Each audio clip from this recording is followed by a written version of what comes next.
start, please. Everyone in B. Everyone in B. A bad thing.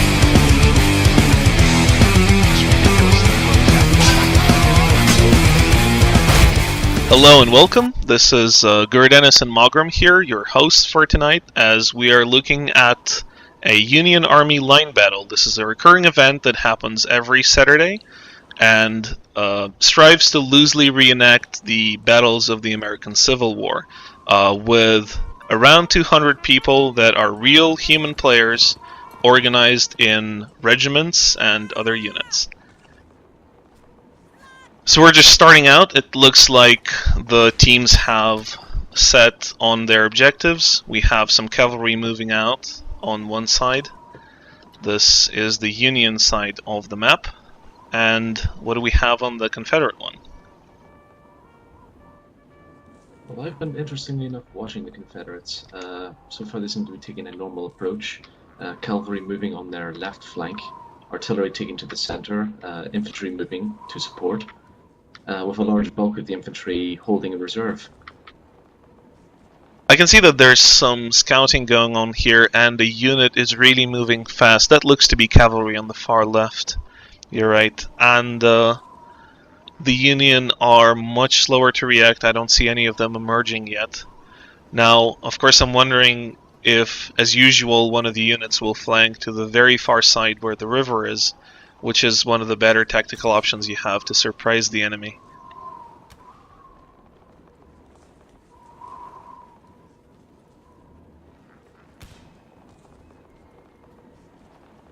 And as you can see here, the Union are playing defensively. They appear to be setting up along the forest line, with cavalry covering artillery and other units hovering around.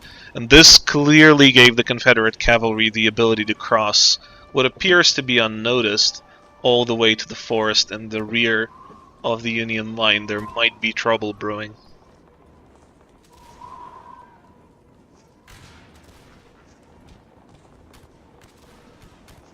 Well, the Confederate artillery seems to be moving position. Not entirely sure if they were happy with their starting position, or... oh wait. Yes, it seems that they're going to start setting up near the center of the map. So an artillery duel is going to happen. Very close range by the looks of it.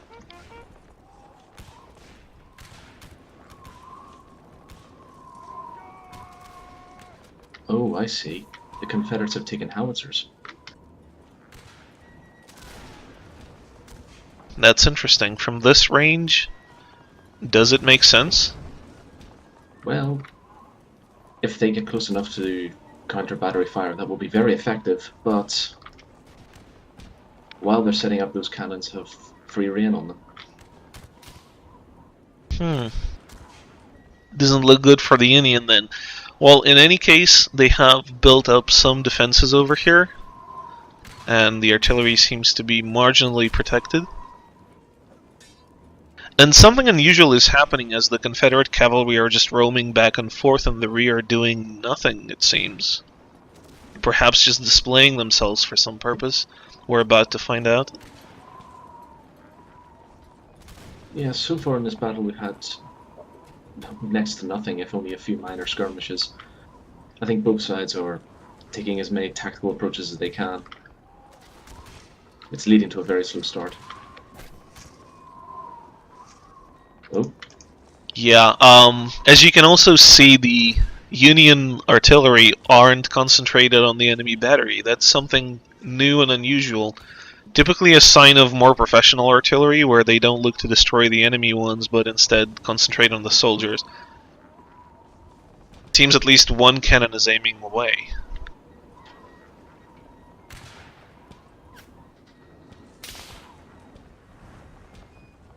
And Union infantry look to be crossing on the far left now. This can be a start of an interesting assault.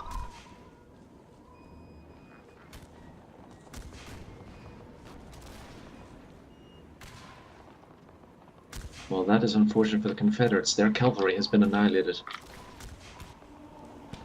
That artillery shot was very effective indeed.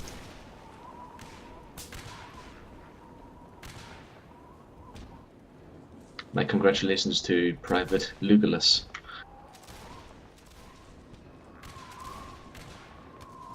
And we can now see Union trying to what appears to be capitalize on this by crossing in another spot closer to the center now that the cavalry threat is less prominent.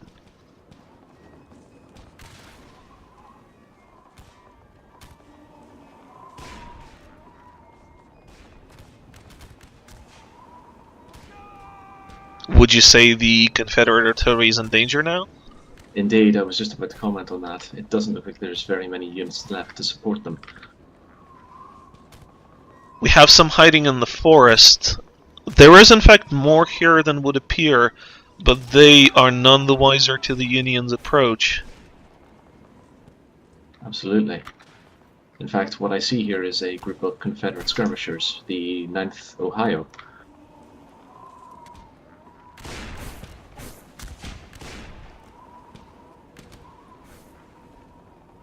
They seem to have accepted the loss of artillery here and moving on, trying to cut their losses.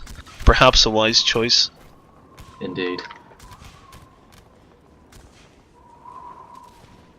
Although, it's going to be fatal if they keep getting hit by that Union artillery. Indeed, the Union now seem to have all the initiative in the world, advancing on the left and through the center. And they still have cav and artillery.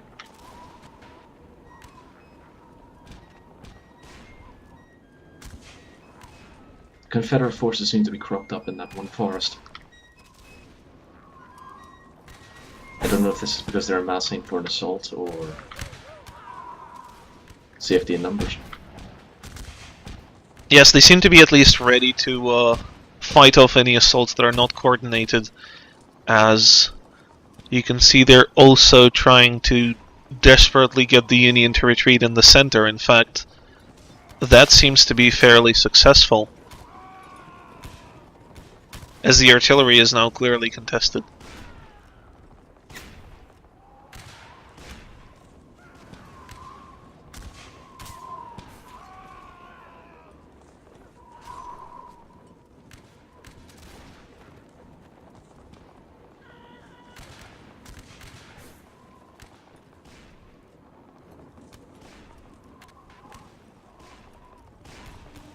It's becoming very dangerous for the Confederates to brave the open with that cavalry. Oh, more artillery no. shots. Once again, Again. such a meat grinder. I think that private is up for promotion. Yeah, he should be if he isn't. That is some very good shooting right there. I think the Union artillery are not exactly up to scratch in this round. Confederacy, I mean.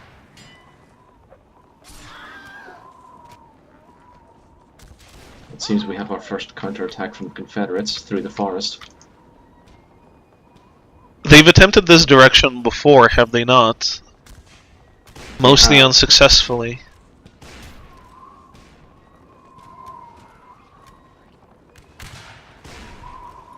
Now, as that is happening, the Union are also fighting for the forest in the center, the one that Confederates used as their rally point so far.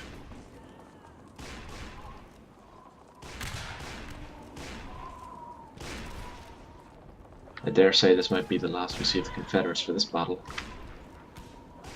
Yes, it looks to be all but over before it even started.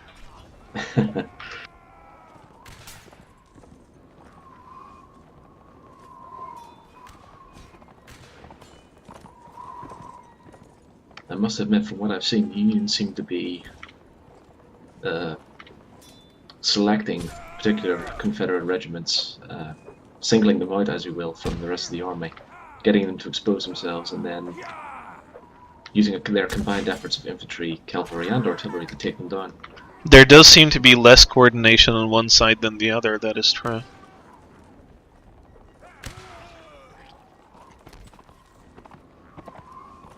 Oh. I can see a delaying tactic, if you will, by the Confederates. The last of their army appear to be holding out in a very small watchtower. Yes, that is the usual spot indeed on this map, it seems, where people fall back to when things are getting dire. I wonder what the Advents are going to have to say about this.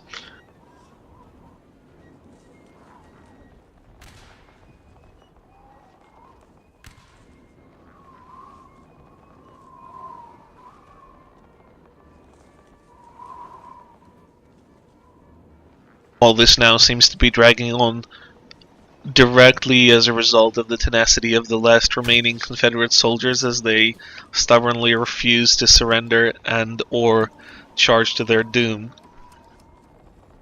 Be that bravery or stupidity. Yeah.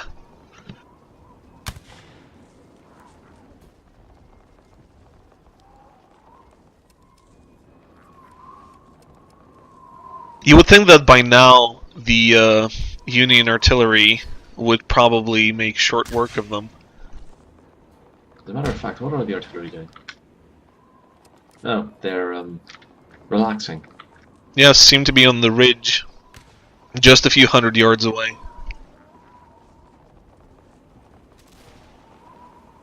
Oh, there we go. The beacon has been put in place.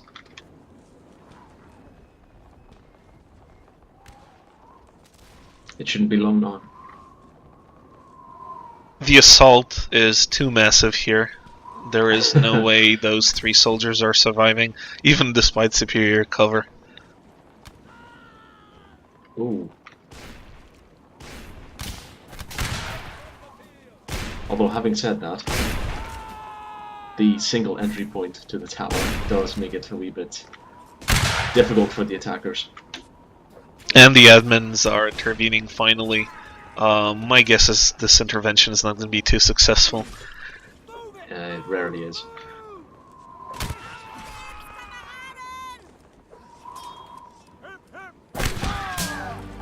And there we go. The Union has won the first round. Can the Confederates bring this back? No doubt there will be tactical adjustments on both sides after this. It seems like the Union have learned the advantages of teamwork, so they will try, my guess is, to stick together and advance in some direction or other. But for Confederates, it is now more important to ensure that no breakthroughs occur. Absolutely. In fact, I would say that for the Confederates to win this round, they should stick together a bit more, particularly with their cavalry. Or rather, their cavalry should stick with their infantry. It was a promising raid in the beginning of last round, but they failed to capitalize on it completely. It seems they just didn't find any vulnerable units to attack in the first place. Well, that's always the risk that you play whenever you try and early raid as cavalry. The Union seem to have a plan this time around again, and I can see 2 units advancing to the sides, probably trying to break through on the far side, what would be their left flank. Confederates are indeed being more conservative this time. Absolutely. I would also like to note that the Confederate artillery has resorted to finally taking cannons. Let's see if that helps. In this position, they are vulnerable just like last time, unless covered by superior infantry or cavalry.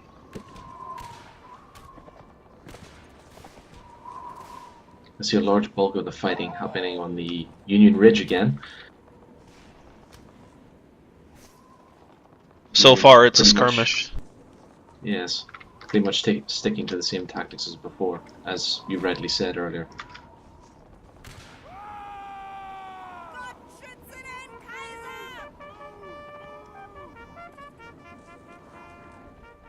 It looks like the Union are now probing the Confederate side of the river as they forded in a very small unit in hopes of what looks like reconnaissance.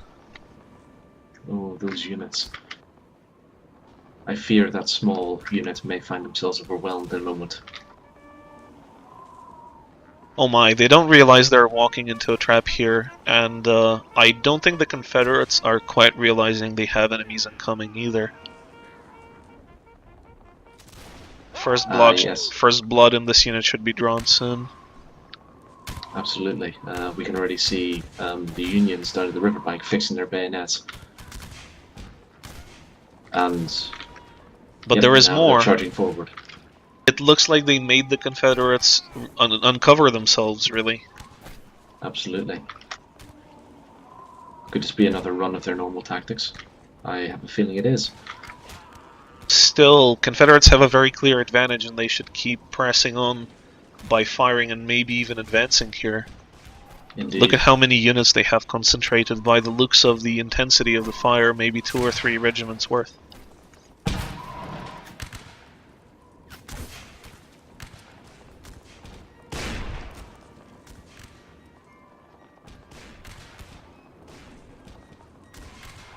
The Union are definitely forced into an offensive stance by the defensive capability of the Confederacy, and now trying to take the artillery.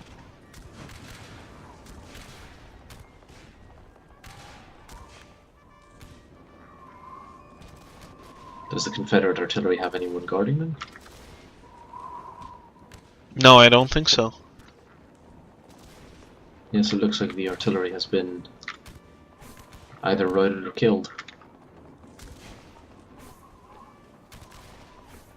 And once again, Confederates find themselves largely localized to several forests on their side of the map. Despite significant losses on the Union side, I think they're succeeding in gaining tactical advantage again. Yes, it's quite unfortunate that the Confederates cannot keep a hold of their assets. It's a shame that the artillery don't get any form of support, or visible support at the very least. But of course, artillery is not. The skirmish on the flank is now dragging on, and it doesn't look like it's going to result in anything anytime soon, so the central forest is now the center of attention. Indeed. And by the looks of it, once again, under very heavy artillery fire.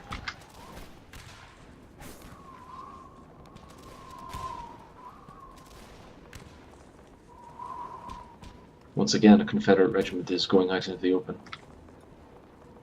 Perhaps trying to extend their flank a little bit. All in all, a good idea if they can push the enemies from the friendly artillery, or what used to be friendly artillery.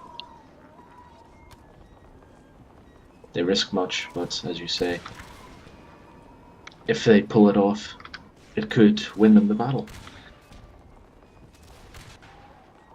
You can see the Union cavalry on the far flank opposite to where the skirmish is still occurring in the forests.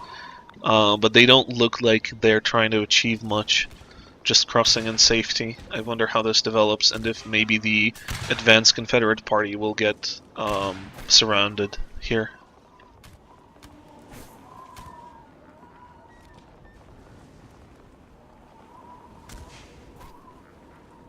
It is quite likely.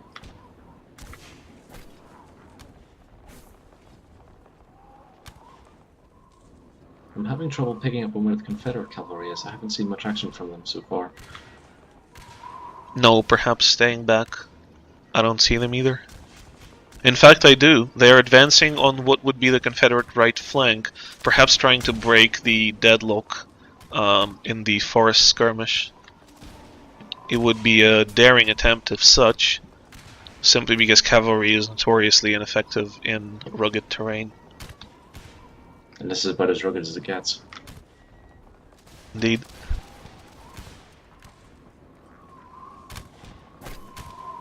Once again, though, I have a feeling that the accuracy of the Union artillery is going to be the decider for this game. Yes, it would serve the Confederates well to perhaps move their artillery further back, if only to lure the main Union forces towards them.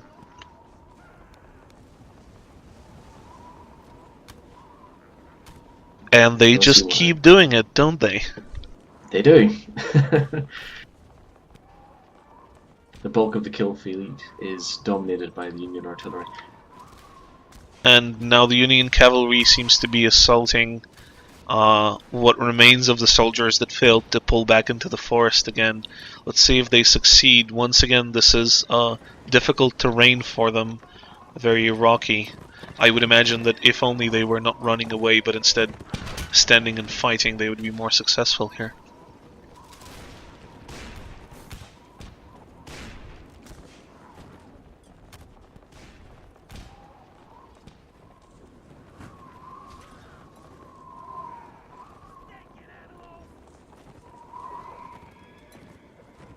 This was indeed a tactical blunder on the part of 9th Ohio, as they seem to have given up their advantage of being in the rocky and hilly terrain and instead facing the cavalry while retreating in the open.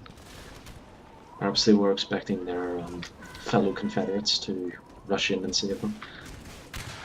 They did give fire support. I suppose that's the best they could do under the circumstances anyway. Yeah. And Though, the Confederate... looking at the numbers, we have to say that neither team really has a numerical advantage right now. The Confederate cavalry are once again moving around the right flank, stubbornly ignoring what's happening on the left and center. But now that the left and center is more or less bled out on both sides, perhaps this here is the key. You can see how on what is the right flank of the Confederacy, there is a big engagement going on, mostly melee.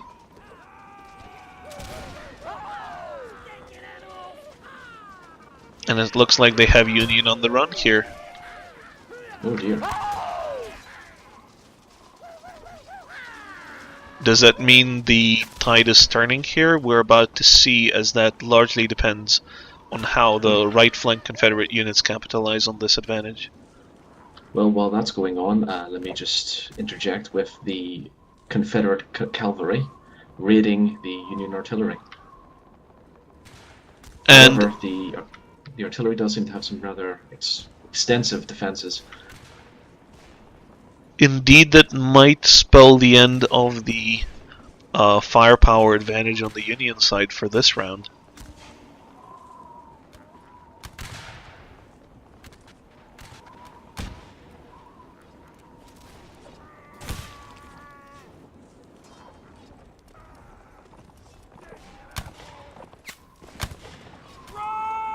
A desperate attack in this case. It doesn't seem like the Union artillery is any worse off after the attack.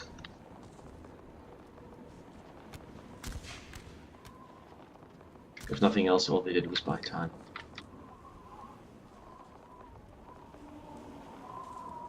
A stern telling off there by the admins.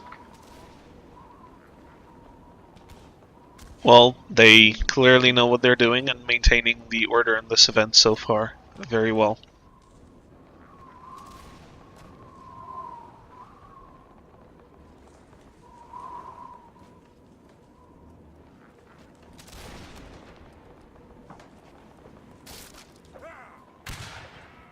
At this point, the Confederate side would do well to press onto the Union artillery, as they seem to have total control of the Union left flank.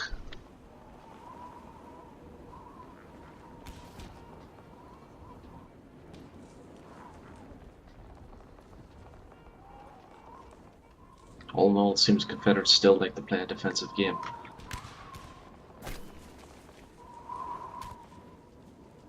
This failure to take advantage of an obvious succeeded assault may actually play a trick on them.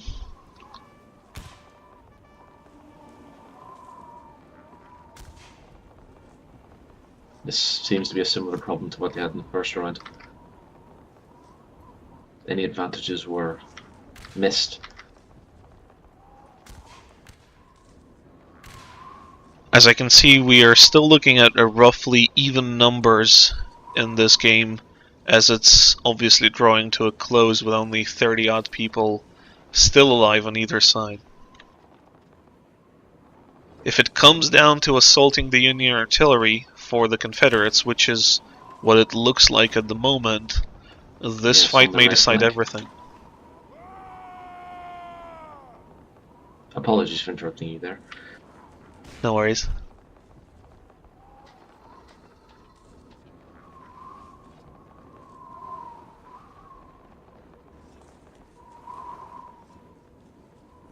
Would you say this can go either way still? I believe it could. I mean, yes, we've got an advantage being pushed by the Confederates on the right flank, but the numbers are still 30 each. Numerically, there are no advantages. And as I just say, one person gets killed. But regardless, it's all about the positioning of those units. Perhaps down to individual skill, and this artillery again, which oddly enough chose to use shot. It's not that uncommon. Most artillerists find that using shot, they're more accurate, rather than using canister. Is it that canister usually goes way above their heads? It can be. The problem with canister is because it is canister, you have no real control over where it's going, apart from aiming the cannon and then firing. There's no guarantees that you're going to kill anyone, or anyone who is an enemy for that matter. In the meantime, Confederates have very clearly claimed the Union artillerists, and their artillery now belongs to them. Too bad they don't have anyone to operate it, but it looks like the Union are now severely disadvantaged.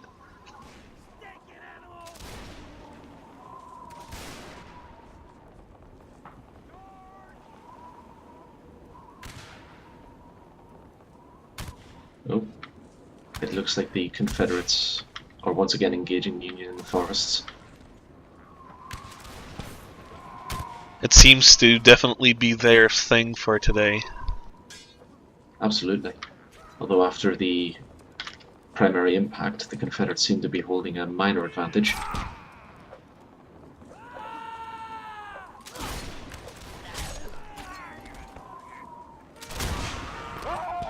One has to say defensive tactics aren't necessarily worse as such, but loss of initiative that is accompanying them is the real issue here.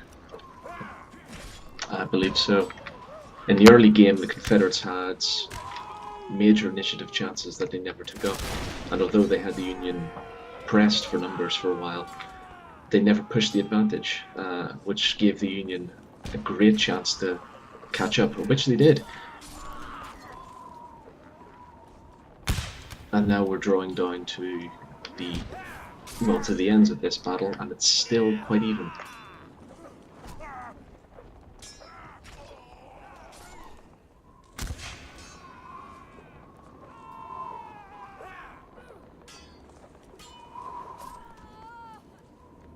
With these numbers, it is becoming really dramatic now as individual skill starts playing an increasingly more important role.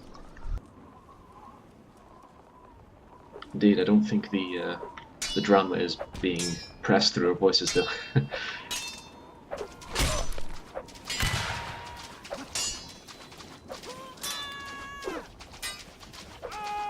Colonel Matthew Ferguson of the 6th Michigan is putting up quite a fight here, but seems to be eventually separated from everyone else.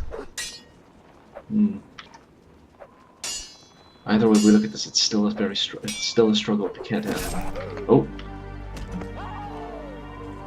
well, the Confederates have pulled it back. And that is 1-all, and the map changes, so we have the opportunity to fight in a different tactical setting. And we can see how a large part of the Union army is currently moving to what is their left flank. I wonder if they will even have enough to cover the center here, as it is quite crucial. What do we have on the Confederate side? Let's see, the Confederate artillery is taking to their right flank, that would be the Union left. Their cav seems to be holding back for now. We have a contingent of Confederate infantry moving towards the front, towards the center, and we have another force of infantry, by the looks of it, skirmishers, heading towards the Confederate left flank, heading into the trees. It is indeed quite imbalanced at this point in terms of where the units are going, and it looks like almost we might see the reversal of flanks here, as the Union are already by far dominating what is the Confederate right flank, and conversely the Confederates are converging on the Union's right.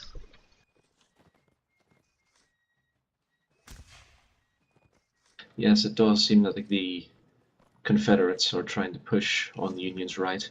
Perhaps there's some sort of tactical advantage in the terrain.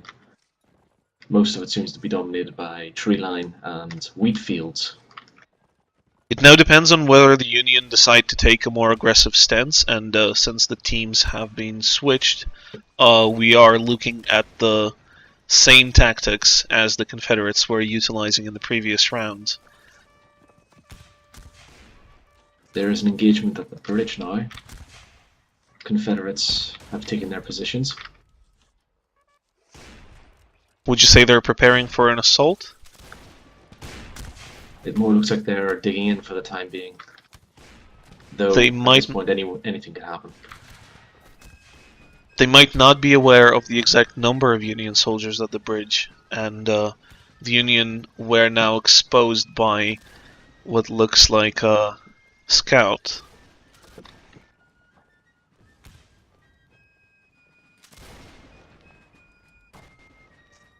I suppose the advantage in the Union's favour at the centre is their artillery, which appears to be very close. It is fortunate for the Union here that the Confederates decided not to storm. They could easily have pressed this advantage, but what this boils down to now is the unit of Union on the left flank now desperately trying to gain ground, not realizing they're being flanked.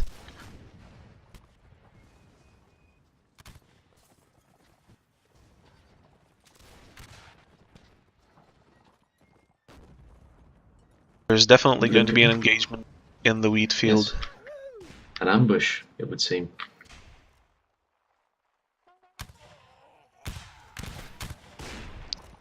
It's hard to tell if they were aware of the massive Union presence there.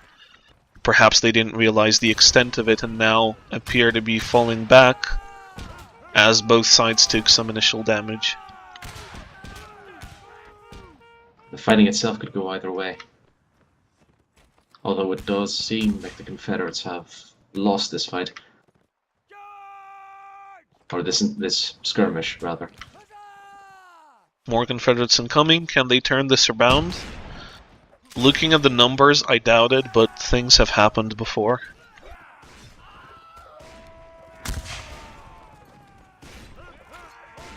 It doesn't look like the Confederate cavalry will have sufficient numbers to be able to take them out. And yet they have forced the Union to retreat back into the field, which now puts them at on even footing with the Confederates.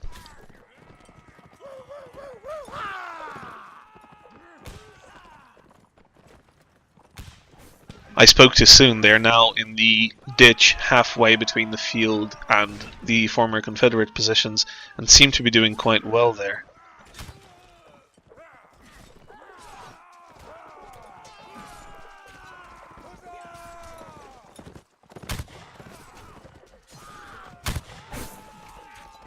Clearly the Union have failed to fix their bayonets, which is now playing a trick on them, as they seem to be losing the melee fight where the odds were otherwise even. Yes, this has happened many times before. Seen it happen to regiments getting completely and utterly massacred by a small number of cav simply because they did not have their bayonets. With this threat thwarted, I wonder if the Confederates will bolden up to move onto the Union artillery, as that seems to be the next target. I would say so, although the Confederate artillery this time around appears to have the accuracy. There's some counter-battery fire going on between the two teams. What seems like ultimately a small number of Union soldiers still survived on the far left flank, although they will now be of less consequence to the strategic situation. Well, I'm sure they are getting a morale boost from their Lieutenant General being among them. Indeed, I saw him take some of the Confederate soldiers to hell, and I think he is still alive and advancing on Confederate artillery at the moment.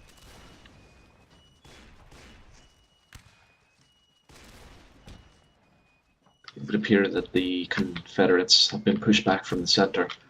A group of Union soldiers are taking the advantage. The only thing standing in their way of the Confederate artillery seems to be a group of skirmishers.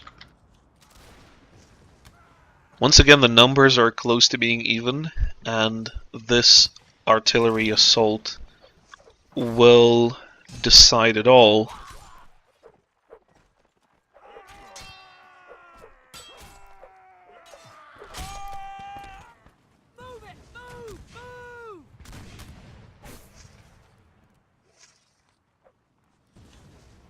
As is often the case, the artillery will try and fire off a few shots into the advancing enemy infantry. However, in this case, it seems to be taking too long to rotate the pieces, and so that was impractical.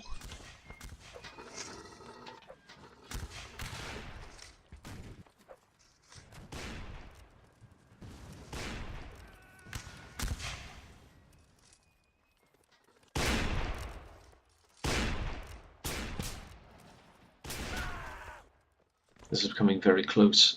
I think the Union artillery was thankful to get the reinforcements when they did. Ultimately, the Union appear to be coming out on top, as the last group of Confederate attackers are now falling back into a more defensive position.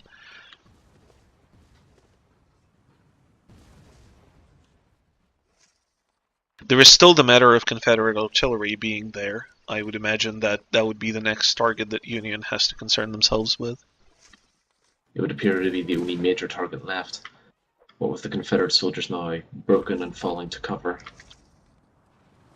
A handful of skirmishers appear to be fighting bravely for their lives.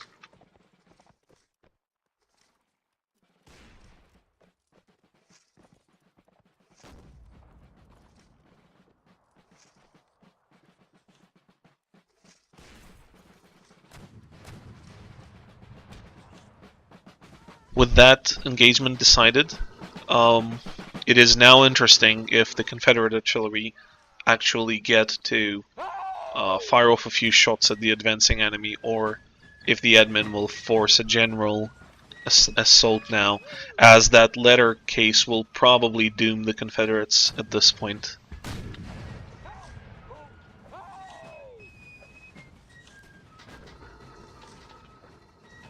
I'm inclined to think the same way, actually.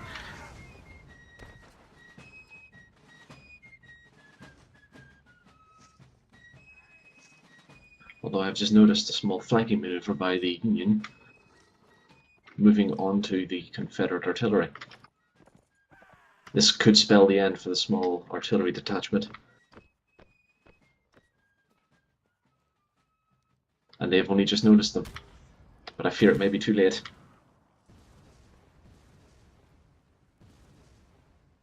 The situation is indeed dire for both sides as they scramble to figure out the best way to approach each other. If this drags on as the artillery duel that it currently is, things may not go so well. And we see the admins now ordering both sides to charge. It's down to melee skill again.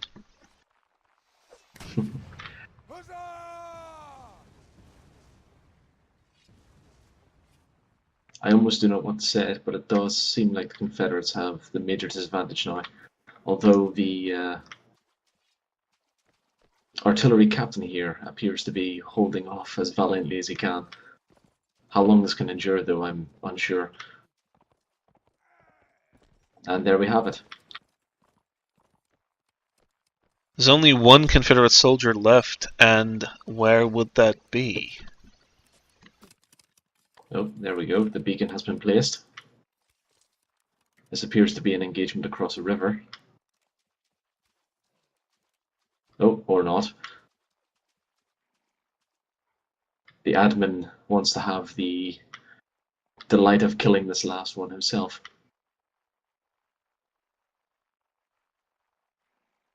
It might just not go as he plans it to go.